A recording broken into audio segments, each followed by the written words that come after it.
बिहार के एक छोटे से गांव चंदनपुर में एक पुराना किला था जिसे काली कोठरी कहा जाता था। इस किले के बारे में कई भयानक कहानियां प्रचलित थी। कहा जाता था कि इस किले में एक काली परछाई है जो रात के समय गांव वालों को डराती है। कोई भी गांव वाला रात के समय इस किले के पास जाने की हिम्मत नहीं करता था। एक दिन तीन दोस्तों विवेक, मोहन और आरती ने इस किले की सच्चाई जानने का निर्णय लिया। विवेक एक शोधकर्ता था, मोहन एक फिल्म निर्माता था और आरती एक वैज्ञानिक थी। तीनों को अलौकिक घटनाओं में रुचि थी और उन्होंने सुना था कि इस किले में अजीबोगरीब घटनाएं होती हैं। उन्होंने तय किया कि वे इस किले में एक रात बिताकर इसकी सच्चाई जानेंगे। रात के समय जब चांद आसमान में चमक रहा था, तीनों दोस्त किले के पास पहुंचे। किले का वातावरण बेहद डरावना था। काले पत्थरों से बना किला समय के साथ जर्जर हो चुका था। भारी लोहे का दरवाजा चरमराते हुए खुला और एक ठंडी हवा का झोंका उनके चेहरे पर पड़ा। अंदर का दृश्य और भी भयानक था। दीवारों पर जाले लगे थे, फर्श पर धूल की मोटी परत थी और चारों ओर अजीब सी खामोशी छाई हुई थी। किले के अंदर घुसते ही उन्हें एक अजीब सी ठंडक महसूस हुई। आरती ने अपने उपकरण चालू किए और किले के हर कोने की जांच करने लगी। मोहन ने अपने कैमरे को तैयार किया और किले के अंदर के दृश्यों को कैद करना शुरू किया। विवेक ने अपने नोट्स तैयार किए और किले के इतिहास के बारे में पढ़ने लगा। उसे पता चला कि इस किले के मालिक राजा रणधीर सिंह की रहस्यमय तरीके से मौत हो गई थी और उनकी आत्मा अब भी इस किले में भटकती है। आरती ने अपने उपकरणों के माध्यम से पाया कि किले में बहुत नकारात्मक ऊर्जा है। उसने देखा कि कैमरे की स्क्रीन पर एक काली परछाई बार बार खाई दे रही थी। उसने मोहन और विवेक को बताया, लेकिन जब उन्होंने देखा तो कुछ भी नहीं था।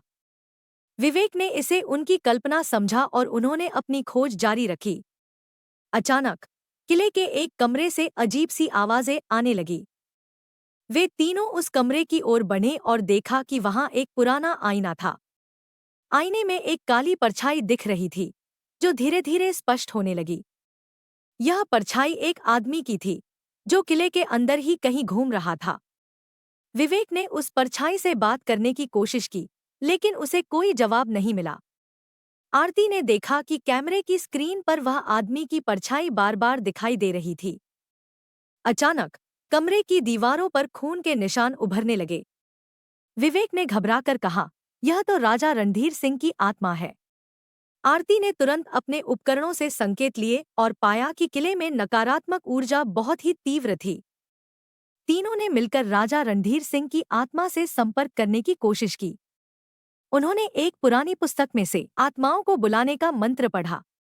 जैसे ही उन्होंने मंत्र पढ़ना शुरू किया, किले के अंदर की चीजें हिलने डुलने लगी।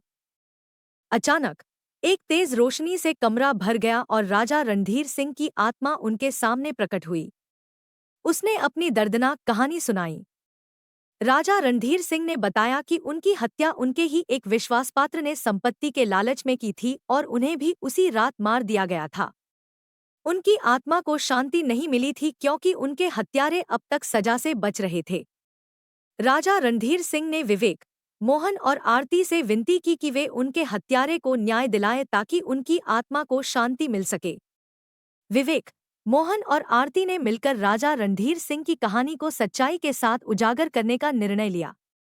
उन्होंने गांव के बुजुर्गों से बात की और पुराने दस्तावेज खंगाले।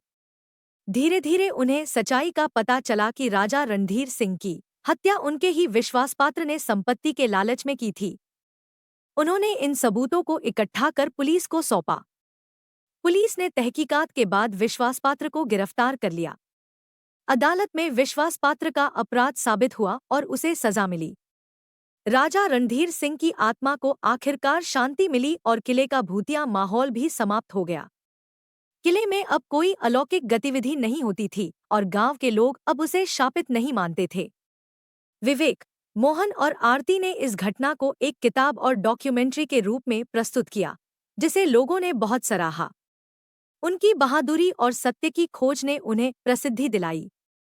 अब काली कोठरी एक ऐतिहासिक धरोहर बन चुकी थी, जहां लोग राजा रणधीर सिंह की कहानी सुनने और जानने आते थे। इस घटना ने सभी को यह सिखाया कि सत्य और न्याय की हमेशा जीत होती है, चाहे रास्ता कितना भी कठिन क्यों न हो। विवेक, मोहन और आरती की यह साहसिक यात्रा आज भी गांव के बच्चों और युवाओं को सुनाई जाती है, ताकि वे सच्चे प्रेम, साहस और न्याय की मिसाल को समझ सकें और अपने जीवन में उसका अनुसरण कर सकें।